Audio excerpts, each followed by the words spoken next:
Bonjour à tous et bienvenue sur Olympfit, c'est Alex, préparateur physique et diététicien, et aujourd'hui nous allons parler du lait et des produits laitiers et de toutes les idées reçues qui discréditent ces aliments et leur place dans notre alimentation. Un petit mot pour ceux qui me regardent pour la première fois: sur la chaîne Olympfit, vous trouverez des vidéos autour de la préparation physique avec une approche biomécanique de l'entraînement et des vidéos aussi sur la diététique et la nutrition pour vous aider dans votre pratique sportive et vos choix alimentaires. Donc je vous invite bien sûr à vous abonner. Le but de la vidéo d'aujourd'hui, c'est donc de reprendre les arguments contre le lait et de vous montrer que cette peur des produits laitiers n'est basée que sur des mauvaises interprétations et des fausses croyances.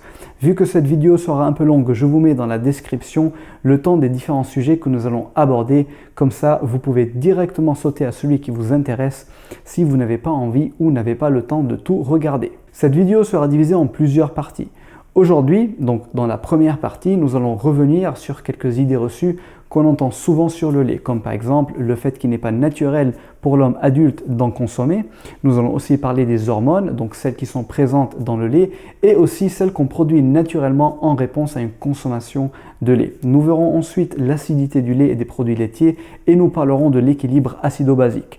Et nous finirons avec les traitements que subit le lait et leurs effets sur les qualités nutritionnelles. Dans la deuxième partie de cette vidéo, qui sera mise en ligne la semaine prochaine, nous verrons ensemble les effets du lait et des produits laitiers sur notre santé. Nous parlerons plus en détail de l'ostéoporose et de toute la controverse qui tourne autour de ce sujet. Nous parlerons aussi des cancers et nous verrons si réellement le lait ou les produits laitiers y sont coupables. Si vous le voulez, je peux aussi parler d'un sujet d'actualité sur les protéines du lait de vache et plus précisément les bêta-caséine A1 et leur potentiel lien avec les maladies auto-immunes comme le diabète de type 1. Donc si c'est un sujet qui vous intéresse, dites-le moi dans les commentaires et je ferai une vidéo dessus.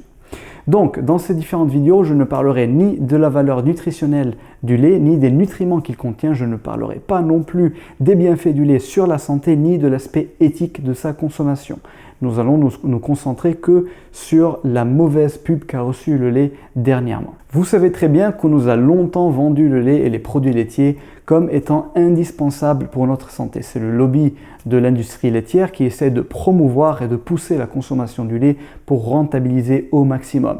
Ce qui n'est bien sûr pas du tout honnête. Mais ce qu'il y a encore moins, c'est que depuis quelques années aussi, des personnes essayent de décrédibiliser le plus possible les bienfaits du lait et de diaboliser complètement cet aliment dans le but d'installer une peur dans l'esprit des gens qui associent le lait à un aliment poison, ce qui bien sûr est complètement faux. Donc d'un côté, on a l'industrie laitière qui veut absolument nous vendre du lait sous prétexte que c'est un aliment indispensable, et de l'autre côté, on a des personnes qui diabolisent cet aliment et qui le transforment en poison. Alors est-ce que le lait est indispensable pour notre santé?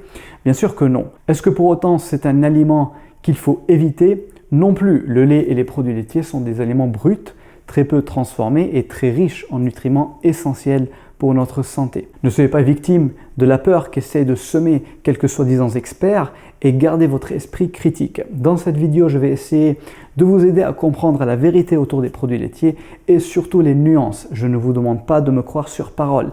Vous ne devez d'ailleurs pas me croire sur parole, ni à moi, ni à n'importe quelle autre personne, quel que soit son titre. Demandez toujours les preuves, les sources et les références et vérifiez par vous-même. Bien sûr, vous trouverez comme d'habitude les références sur lesquelles je me base dans la description de cette vidéo. Nous allons commencer par les arguments les moins sérieux ou les moins fondés, ceux qui ne se basent sur aucune réelle recherche ni aucun raisonnement logique. Paradoxalement, ce sont ceux qu'on entend le plus souvent, comme par exemple l'homme est la seule espèce qui boit du lait à l'âge adulte, ou encore l'homme est la seule espèce qui boit le lait d'une autre espèce, ou aussi le lait de vache ce n'est que pour le veau. Alors ça me fait doucement rire. Tout ça, il ne faut pas être très intelligent pour regarder autour de soi et de se rendre compte de la multitude d'exemples d'animaux qui boivent du lait à l'âge adulte et d'une autre espèce. Il suffit d'observer les animaux domestiques pour voir qu'ils n'hésitent pas une seconde à consommer du lait quand ils en ont l'occasion, peu importe l'espèce et peu importe l'âge. Même les oiseaux qui ne sont pas des mammifères boivent du lait quand ils en trouvent et ça ne se limite pas qu'aux animaux domestiques.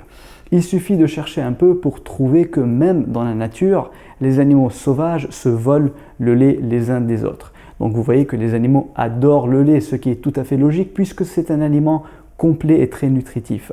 L'homme n'est pas du tout la seule espèce qui boit du lait à l'âge adulte est d'une autre espèce. Par contre, ce qui est sûr, c'est que l'homme est la seule espèce qui dénigre les aliments nutritifs que lui procure la nature. Passons maintenant aux choses un peu plus sérieuses et parlons des hormones dans le lait. Beaucoup de personnes pensent que le lait est contaminé par des hormones et des antibiotiques. Nous allons faire le point là-dessus. Alors premièrement, il faut savoir que les hormones de croissance synthétiques, comme par exemple la somatotropine bovine qui stimule la lactation, sont interdites en France et dans l'Union européenne, contrairement à d'autres pays comme par exemple les États-Unis. Donc dans le lait français, il n'y a pas d'hormones synthétiques. Nous allons parler un peu plus tard des hormones naturellement présentes dans le lait.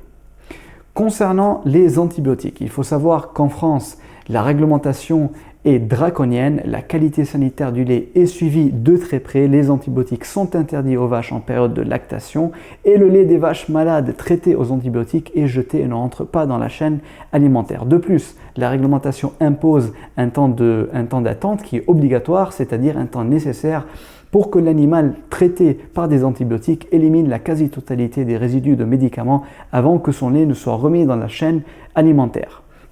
La réglementation française est extrêmement stricte sur ce sujet, le lait est vérifié et s'il est contaminé par des résidus médicamenteux ou des hormones anabolisantes, il est rejeté. Alors bien sûr, ceci ne veut pas dire que le lait est exempt de résidus chimiques, il y a toujours une petite contamination liée à l'utilisation des pesticides et des médicaments. Mais malheureusement, ce problème, comme vous le savez, touche l'ensemble de nos aliments qui sont tous pollués parce que notre environnement est pollué, parce que notre planète est polluée.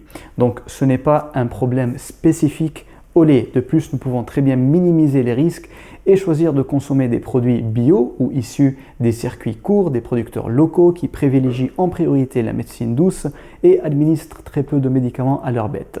Je vous conseille donc de bien sûr privilégier les produits locaux et de minimiser le plus possible la consommation des produits issus de l'agriculture ou de l'élevage intensif, que ce soit pour le lait et pour n'importe quel autre aliment. Concernant les hormones naturellement présentes dans le lait. Alors oui, le lait contient des hormones sexuelles féminines, des dérivés d'estrogène et d'œstradiol naturellement produites par la vache en période de lactation. Et ces hormones se retrouvent dans le lait mais à des quantités infimes. À titre de comparaison, une femme non ménopausée produit au minimum 35 000 fois plus d'estrogène et 163 000 fois plus d'œstradiol que ce que contient un verre de lait demi-écrémé. Donc si on consomme 2 à 3 portions de produits laitiers par jour, on peut augmenter nos niveaux d'hormones d'environ 0,01% à 0,1%, ce qui est complètement insignifiant. Et ceci en supposant que les hormones dans le lait sont 100% absorbées, ce qui n'est pas le cas puisqu'il faut savoir que les hormones sont digérées et sont détruites par notre tractus digestif et ne sont plus du tout fonctionnelles. Vous savez peut-être que les hormones sont faites pour être dans le milieu intérieur, c'est-à-dire dans le sang et non pas dans le tube digestif où elles ne peuvent pas survivre. Donc vous n'avez pas de souci à vous faire concernant les hormones sexuelles féminines présentes dans le lait. Qu'en est-il maintenant du facteur de croissance IGF-1 naturellement présent dans le lait? Alors l'IGF-1 est une hormone et comme on l'a déjà vu, les hormones sont premièrement présentes en très petite quantité dans le lait et deuxièmement, le peu qu'il y a est détruit par notre tube digestif et aussi par le traitement thermique que subit le lait, donc soit la pasteurisation, soit la stérilisation UHT ultra haute température. Donc au final, l'IGF-1 n'est même plus détectable dans le lait que vous achetez au marché, comme nous l'explique l'ANSES dans son rapport sur ce sujet. Donc vous n'avez aucun souci à vous faire non plus vis-à-vis de l'IGF-1 naturellement présente dans le lait. Mais qu'en est-il de notre propre production d'IGF-1 suite à la consommation des produits laitiers? Les études ont montré que le fait de consommer du lait augmente notre propre sécrétion d'IGF-1. Donc c'est notre corps qui fabrique de l'IGF-1 en réponse aux protéines qui sont présentes dans le lait. Mais ceci n'est pas spécifique au lait puisque nos niveaux d'IGF-1 augmentent aussi quand on consomme des aliments riches en protéines. Même les protéines végétales augmentent notre sécrétion d'IGF-1. Donc c'est complètement aberrant de faire une croix sur les produits laitiers et de les arrêter parce qu'ils élèvent nos niveaux d'IGF-1. De plus, aujourd'hui, on n'a pas suffisamment de données ni de preuves sur le lien entre l'IGF-1 et notre santé. Certains pensent que des niveaux élevés d'IGF-1 peuvent favoriser les cancers et certaines études montrent une corrélation entre une consommation importante de produits laitiers et un risque plus élevé de cancer de la prostate. Alors ici, il faut faire attention parce que premièrement, on est en train de parler d'une consommation importante, c'est-à-dire plus de 4 à 5 produits laitiers par jour. Et deuxièmement, ces données sont loin d'être concluantes. On a encore besoin de plus d'études pour mieux comprendre le lien entre produits laitiers, IGF-1 et cancer. Surtout que les produits laitiers ont un effet protecteur sur d'autres types de cancers, comme par exemple le cancer du côlon. Je parlerai plus de ce sujet dans la deuxième partie de cette vidéo la semaine prochaine. Par principe de précaution, il vaut bien sûr ne pas en abuser des produits laitiers comme de n'importe quel autre produit, j'ai envie de dire. Les recommandations pour les adultes sont aujourd'hui de 1 à 2 produits laitiers par jour pour bénéficier de leurs nombreux bienfaits tout en limitant les risques si risques il y a. Qu'en est-il maintenant de l'acidité des produits laitiers et de l'équilibre acido-basique? Alors je vais commencer par vous dire que le lait n'est pas un aliment acidifiant, puisque son indice PRAL est inférieur à 1, ce qui est très faible, et l'indice PRAL mesure le potentiel acidifiant ou alcalinisant d'un aliment sur notre organisme. Le lait a un indice inférieur à 1, ce qui veut dire qu'il est plutôt neutre et n'est quasiment pas acidifiant. Les yaourts, comme vous pouvez le voir, ont un indice PRAL de 1,5, ce qui est très légèrement acidifiant, voire quasiment neutre. Les fromages sont plutôt acidifiants, tout comme les céréales et la viande. A contrario, vous pouvez voir que les aliments alcalinisants sont les fruits et les légumes.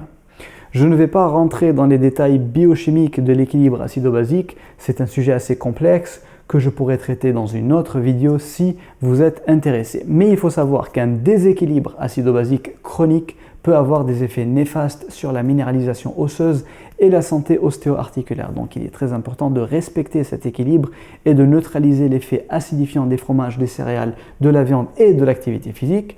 Et oui, le sport est acidifiant, ça ne veut pas dire qu'il est mauvais et qu'il faut l'arrêter. Il faut par contre respecter l'équilibre acido-basique par une consommation adéquate et suffisante de fruits et de légumes qui sont des aliments alcalinisants.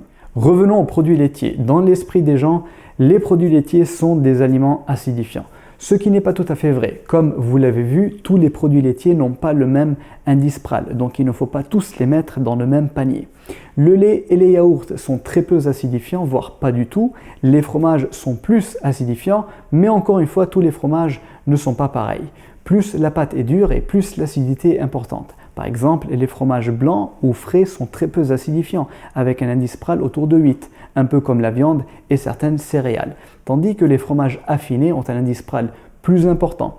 Et plus l'affinage est poussé, plus la pâte est dure et plus le fromage devient acidifiant. Par exemple, le Gouda est à 18,6 alors que le Parmesan est à 34,2. Donc pour finir sur l'équilibre acido-basique, je répète qu'il est important de comprendre cette nuance du caractère acidifiant des différents produits laitiers et de comprendre aussi qu'ils ont tout à fait leur place dans un régime équilibré, varié et adapté, riche en fruits et en légumes qui sont des aliments alcalinisants nécessaires pour maintenir l'équilibre acido-basique. Pour finir cette première vidéo sur les produits laitiers, nous allons parler des traitements que subit le lait et de leurs effets sur ses qualités nutritionnelles. Certains pensent que le lait a subi tellement de traitements qu'il est dépourvu de nutriments, ou alors ils pensent qu'il est dépourvu d'enzymes. Donc vu qu'il n'y a plus d'enzymes, on ne peut plus assimiler les nutriments qu'il contient. Alors bien sûr, tout ceci est complètement faux. Le lait est un aliment qui est très peu transformé. Il subit généralement 3 étapes de transformation. La première, c'est la standardisation. Donc il s'agit de réguler les taux de lipides pour faire du lait écrémé, demi-écrémé ou entier. Cette étape n'altère en rien les qualités nutritionnelles, mis à part le taux de lipides et des vitamines liposolubles. Deuxièmement, on a l'homogénéisation, donc ce n'est ni plus ni moins qu'une simple émulsion. C'est un traitement purement mécanique qui n'altère en rien les qualités nutritionnelles du lait et qui est nécessaire pour empêcher la formation de crème qui peut rancir. Donc c'est une étape importante pour la qualité sanitaire du lait. Troisièmement, on a la pasteurisation, donc à 90 degrés pendant environ 15 secondes, ou la stérilisation UHT ultra haute température à 140 degrés pendant 2 à 5 secondes. Ces deux procédés sont des traitements thermiques, donc le but ici est de détruire les bactéries pathogènes. Ces traitements sont très rapides, donc les qualités nutritionnelles sont en grande partie préservées. On observe cependant une destruction de l'ordre de 10% des vitamines thermosensibles du groupe B et aussi une dénaturation des enzymes. Donc on perd un tout petit peu de vitamines, mais vraiment pas grand-chose, et on perd aussi les enzymes qui sont dénaturées par le traitement thermique. Mais c'est le cas de n'importe quel aliment qu'on fait cuire. Si vous avez vu ma vidéo sur les protéines, vous savez que les enzymes sont des protéines. Quand on cuit des aliments, on détruit des enzymes qu'ils contiennent. mais ce n'est pas vraiment grave puisque dans tous les cas, l'un des rôles principaux de notre pancréas est de fabriquer une multitude d'enzymes qui nous permettent de digérer les aliments qu'on mange.